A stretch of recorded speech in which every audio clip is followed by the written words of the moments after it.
দাজ্জালের ফিতনার সময়ও আল্লাহ পাক মুমিনদের রান্না করতে দিবেন না, শুধু সুবহানাল্লাহ বললে খালি পেট আল্লাহ ভরপুর করে দিবেন না। তুআম ওয়া তাসবিহ, 3 বছর পৃথিবীতে কোনো খাদ্য হবে না দাজ্জাল যখন আসবে।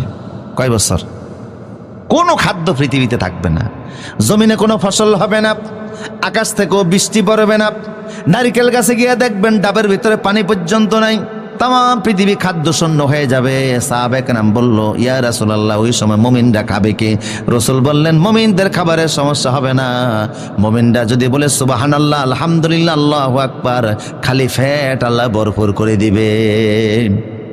তো ফ্যাট যদি ভরেই যায়, চুলা বসানো কি দরকার? কথা কয় না, রান্না করার ঝামেলা কোনো দরকার আছে? অটোমেটিক মুমিনের ব্যবস্থা, সুতরাং কোনো টেনশন আছে? যে ব্যক্তি আল্লাহকে ভয় করে, এমন ভাবে আল্লাহ তার রিজকের ফয়সালা করবেন, সে টেরও পাবে না। একবার এক সাহাবী গিয়ে রাসূলের কাছে বলছে, হে রাসূল, আমার ছেলেটাকে অপহরণকারীরা অপহরণ করে নিয়ে গিয়েছে। আপনাদের কষ্ট হচ্ছে মনে হয় না? অপহরণকারীরা নিয়ে গিয়েছে। হে রাসূল, এখন আমার স্ত্রী আর আমি দুইজন অভাবী মানুষ, ছেলে উপার্জন করতো, এখন ছেলে তো নাই, সংসারও চলে না, না কে আছে? রাসূল বললেন, যাও গিয়ে নামাজ পড়ো। কি করো? খেতে যাইতে বলছে, বাজারে যাইতে বলছে, নামাজ পড়ো।